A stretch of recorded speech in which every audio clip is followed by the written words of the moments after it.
Hello, I'm Kads, and welcome to today's video. So today we're going to be talking about my fusion plan for getting Titus Blackplume, one of the rare void legendary fusions that we get a couple times a year. Now, admittedly, I do want to say this video is coming out a day late. Obviously, the fusion started yesterday at the time of this recording, but I have a great excuse because I've been hearing about the show called Severance for a very long time, and I decided to check it out a few days ago, and I was basically stuck binging it over the past few days, and I had like 3 episodes left of the second season last night, and I decided to do that. So I think that's a good reason. But yeah, let me know in the comments section down below if you guys are also fans of that show. But anyways, let's dive into the fusion itself. So we have a hybrid style fusion, meaning that you do a bunch of events, you collect some of the fragments for the epics, you fuse the epics, you level them up, ascend them, and then you can fuse that into the legendary. This is definitely one of the hardest types of fusions just because there's the least amount of wiggle room when it comes to getting the fragments from the events. But nonetheless, we'll talk about some potential strategies you can employ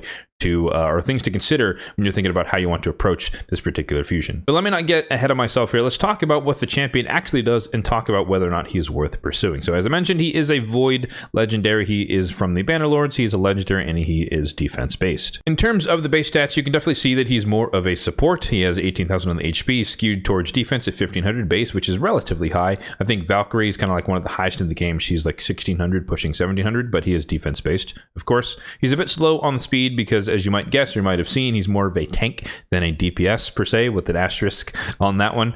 We'll come back to that. And then he has a little bit of extra base resistance. Every champion in the game has a base of 30 and he has 50, so he's more of a resist tank style of champion, at least on paper. So let's dive into the kit here. On the A1, it attacks one enemy and it has a 40% chance of placing block active skills, and this debuff cannot be resisted if he's under a shield. So if he has a shield on, this is an irresistible block active skills.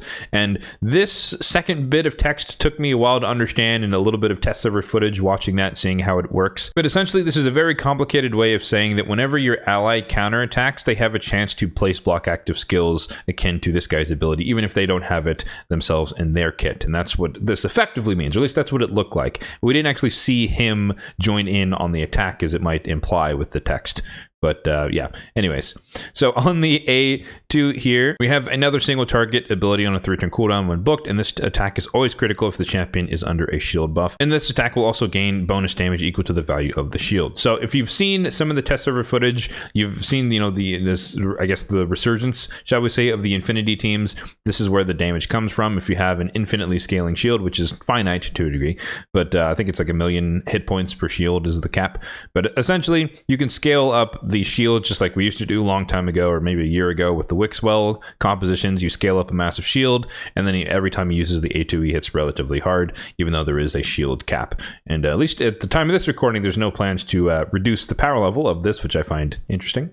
But nonetheless, it is a potential for he can do a lot of damage when he's specifically with a Wixwell and or a Brogni shield growth infinity style composition, which of course will only be strong in longer term battles, meaning the clan bosses overall, any of the 3. The second part is irrelevant for those clan bosses, but nonetheless, he can fully cleanse all allies if the target is killed, or if the target survives, he can place a provoke on all enemies for 1 turn. And again, this debuff the provoke can't be resisted if they're under a shield buff. The A3 is where things start to get quite interesting when it comes to him being a tank, because there's the active part of it and there's the passive part of this ability here. So this will, or when you use it actively on a 3-turn cooldown, you place ally protection, increase attack, and increase speed on a single ally for 2 turns, but you also boost that ally's turn meter by 40%, which is pretty substantial. Of course, this is not as powerful as a Shuzen, which is an instant turn, but it's basically 1 step below a Thoratrix Lamasu, who I think has a 50% turn meter boost. So it can push you ahead of a lot of potential enemies just by having this ready to go, or using this on the right ally,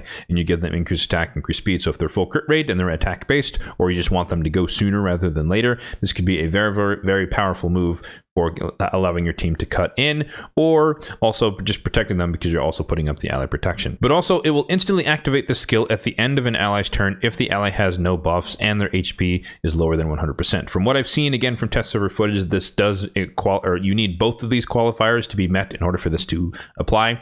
But essentially, if you've taken any lick of damage and you have no buffs off, as when your turn ends, he will place ally protection, increase attack, and increase speed, and give you the turn meter fill after your turn turn ends, which again can be very, very intrusive relative to your enemies. You can get a lot more turn meter than you're supposed to, and thus get more turns overall. So it's quite dangerous to have this guy alive on the enemy team. And then lastly, we have the passive here, where each time an enemy hits an ally, that ally's next attack will deal 10% more damage for each hit they take, up to 100%. So you could get double damage if you take 10 hits. But as we all probably understand, you know, especially if you're a nuker, you're not going to survive if you take 10 hits before you take a turn, right? Unless you're in Stone Skin, perhaps. But so you probably won't be able to realize much of this, especially at least on the people who actually deal damage in your account. But unless it could be an extra damage boost, particularly again if you're under Stone Skin, you take a lot of hits. In the meantime, they couldn't strip it off, couldn't CC you. Then your first attack after you get your turn could deal a lot of damage. His aura is kind of in the style of Odin, so it is void ally HP in all battles by 40%. So it's quite niche, but nonetheless, if you just want to, if you have no other auras and you have a bunch of void champions on your team composition that he's a part of, then it could be a lot. You could be really strong for putting HP or adding HP to your entire team. So what do I give this guy in terms of a grade? He's a hard champion to grade. Because you probably, like I said, you've probably seen the broken damage that he can do with the A2 in an Infinity Shield composition with a Wixwell, which would make him arguably S tier for all the clan bosses. And then in the arena, he can be kind of like a mini Shuzen type of ability, a Lamasu type of ability, where you're helping your team go ahead, but you're also placing a bunch of ally protections out there, which makes it very, very easy for him to die unless you're in Stone Skin. So protecting everyone on your team, ally protection, you get AoE nuked and you're going to take half of the damage that everyone else was going to take, so you're going to get blown up. So you probably won't survive long enough, but maybe your passive was enough to get your turn meter ahead, so that doesn't happen. It's hard to say. So I think overall, all things considered, he's somewhere like in the A- range for me, but let me know if you guys disagree in the comment section down below. So to answer the question of is this guy worth going for, I would say probably yes. It's not definitely a hard yes. I don't think he's a must do, and honestly I kind of refrain from using that term in the modern days, but nonetheless I think he has a lot of potential. This ability here and the potential with Infinity Shields is definitely giving me Corpulent Cadaver broken vibes. So I'm personally not a fan of champions who can kind of take advantage of that aspect of the game. But like I said, currently they've said they have no plans to nerf it, but they've obviously, walked things back in the past. So I'm not banking on that not being the case. So I'd be a little hesitant to invest in him just for that reason. But regardless, I do think there's a lot of power and potential with the A3 and the passive on the A3 for just allowing your champions to cut in line relative to what they otherwise would be able to do. So with all that said, if you are interested in going for this champion, let's hop over to the fusion plan spreadsheet, which will be linked in the description box down below if you'd like to check it out for yourself. Now, for those who are unfamiliar, this is a spreadsheet that basically details all of the events and tournaments that are associated with any fusions dating all the way back to Pythion, so late 2023, and it also documents some of the things that I do for said fusions. But it's a catalog, so you can scroll back in time and look at basically every other event or every fusion dating back again to Pythion. And if you want a sneak peek, like I said, this video is a day late. You can always just check it out on the day of the fusion. I will definitely be updating, or I definitely update these like the first thing in the morning when the fusion starts, so you don't have to necessarily wait for the video to see if this is updated. But anyways, we have a lot to talk about when it comes to this particular fusion. We have the pretty standard stuff. We have the 4 dungeon split. We have the 2 classic arena tournaments. We have champion training tournament. We have a champion chase tournament, dungeon divers, 2 of them, 3 gear enhancement, champion training event, and then we have 1 summon rush, but we also have 2 summon rushes. However, one of the first things to note is that we have the first ever, and I added a row for this one, we have an event dungeon tournament as part of the fusion. So farming the Karosa event dungeon is going to be an active part of the fusion, and potentially not skippable part of the fusion. And I believe they basically just traded out one of the Dungeon Divers events. Normally there are 3, at least there's always 2 or 3, but it seems to me that they traded out one of the divers for the event dungeon. So this is the first time that's ever been part of a fusion. I don't think that's going to be the general trend. Obviously the event dungeon itself is somewhat perennial, so this isn't a new normal, so to speak, but it does mean that the potential is there in the future whenever the next event dungeon comes around in 6 months or however long it takes, that they could be associated with whatever fusions are going on at that time. So the precedent has been set,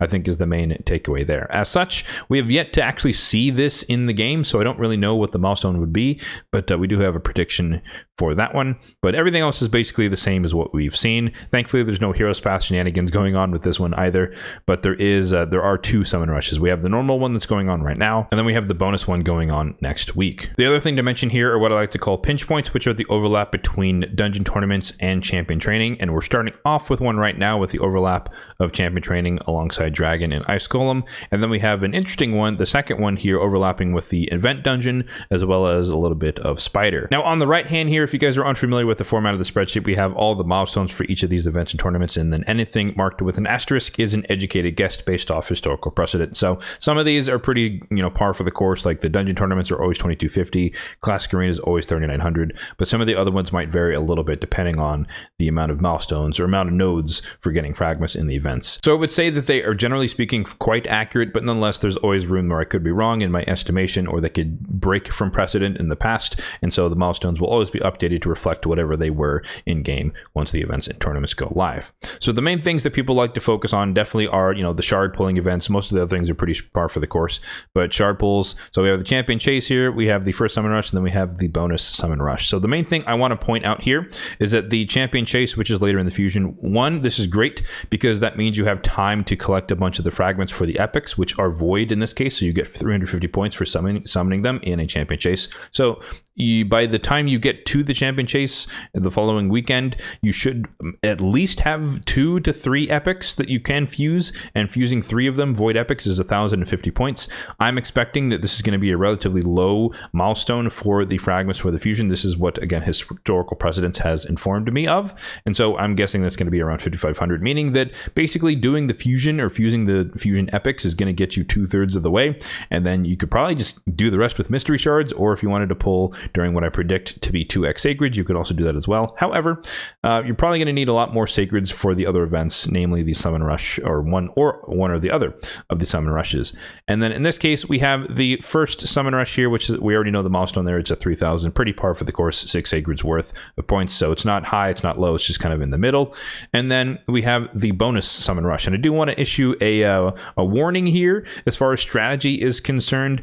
This bonus summon rush offers 50 fragments, meaning that you get to skip 2 events. So if you want to be, super efficient, it could be better to say pull 11 sacreds for the bonus summon rush, and that will cover the entire fusion, meaning that you don't have to do the champion chase or the basic summon rush, and then you'd be done, and you'll collectively or total pulled 11 sacreds worth. And that's a prediction of where that milestone will be. But that could be a strategy that you just skip both of these events and you just max it out on the bonus summon rush.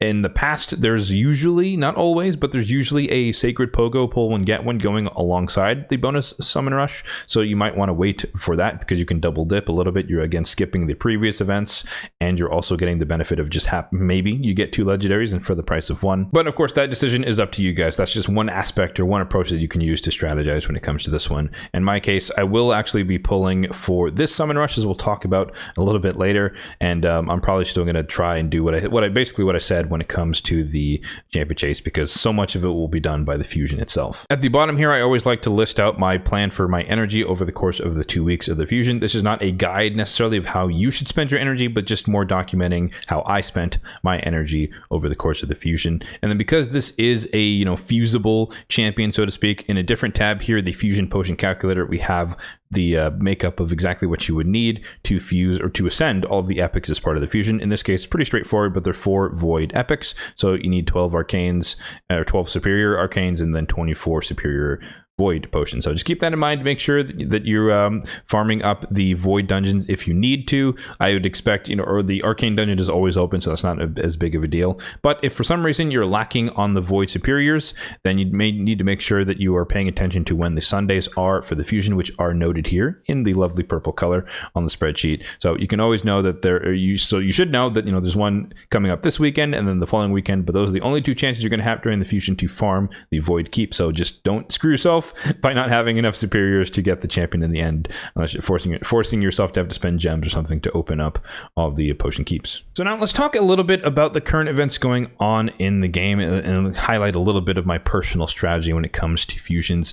As usual with the start of the fusion, let me take a snapshot of my supply count at the beginning, because I always like to highlight how much it actually costs in terms of silver and gems to do fusions, just because there are a lot of people that think doing every single fusion is relatively impossible for a free-to-play player, and I'm here to say that it is is definitely possible if you are somewhat meticulous with your resources and whatnot. So we're taking a snapshot. Obviously, like I said, this is a day late. So yesterday I took a snapshot of my gem count at 4,550, and my silver was around 185 million. Of course, we've gained some silver, gained some gems since then. At the end of the fusion, I will be posting on my community tab page what the deltas for these supplies are and highlighting some of my overall strategies that I used to complete the fusion. So diving into the current events that are already live in the game right now. Like I said, we have the summon rush that is live. We have the first or the only milestone here at 3,000 points, 6 sacreds worth, which of course we'll be doing. And as far as why I'm doing that is because I'm already 6 sacreds into Sacred Mercy. And if we take a look at the progressive chance, my number 3 most wanted legendary is up for grabs here on the 15x. And so it's a gamble. I'm risking not being able to participate in the Pogo next week. There's still a chance I could get, bad RNG for 6 more sacreds. That's totally possible as well. But I think having a higher chance to get Elva, considering how powerful she is, and at least in my case, going to be for Chimera, or if I get her, that is, how powerful she could be for Chimera as well as Hydra, is just kind of, inconsequential compared to just getting potentially two random legendaries. So in my case, this is worth the gamble. We'll see. Happens a little bit later today, perhaps. But yeah, that is my reasoning for at least wanting to participate in this first summon rush. Otherwise, my default would be skip this one, max out or do some part of the second bonus summon rush, and potentially get 2 legendaries for the price of 1, assuming there is a Pogo. Again, we don't necessarily know if that's the case. There's also Dungeon Divers is live. I purposefully held off on a lot of my energy refills from yesterday's reset. And waited till today running Dragon. So we got some Dungeon Divers points, and obviously champion training has been going on as well. Gear enhancement starts tomorrow. I do have a backlog of a bunch of forging I did for CVC, so I got to level up that gear. Champion training, you can tell that I am way ahead of where you might be, but basically this is done for me. It's at 9,300. We have 9,500 to go. So if you're curious, I can definitely give more details in a separate video perhaps about my approaches to champion training. I've covered it in the past. Maybe I'll link that one if you guys want to watch that in the meantime. But yeah, basically done with champion training. I already have the 25 fragments from that one, and I do plan to get all the way out to the mythical chaos ore. Dragon, definitely where most of my energy is going right now, just because that is the current thing. Obviously, like I said, I waited a day so the Dungeon Divers was live. That way we're getting credit for running Dragon whilst we do that. And then as far as anything else, yeah, Classic Arena, that's kind of a given, right? It's not too hard to do, but that starts tomorrow. So yeah, what are you guys' thoughts on Titus Blackplume? Again, I think he's a decent champion. I personally would not use him in the super, as I see it, broken capacity with the shield infinity compositions and whatnot for the clan bosses. I understand if you do it, no judgment. If you decide to go that route because you're interested in the maximizing the damage at least while we can, assuming they don't nerf him, which they technically have said, but I'm a little skeptical, but we'll see if the future changes on that one. But nonetheless, I do think he could be at the very least useful as a kind of a pseudo tank in a 3v3 arena for my use cases, depending on how he actually comes to be. So that's kind of where my thoughts are. I think he's okay. I think he could be obviously very strong against clan bosses, at least in the current iteration, and then a serviceable tank in other areas of the game. But now I turn it to you guys. Let me know in the comments section down below, what are your thoughts on this guy's kit? Are you inspired by the damage potential he can do in the clan bosses, or do you see some other use case for him on your account? And of course, are you going for the fusion based on what you've seen from test server footage? As always, if you did find this video helpful, then be sure to hit that like button down below. It really does help out the channel, and feel free to hit the subscribe button down below as well if you are enjoying the content on this channel for more content just like this one in the future. Thanks for watching, and have a good one.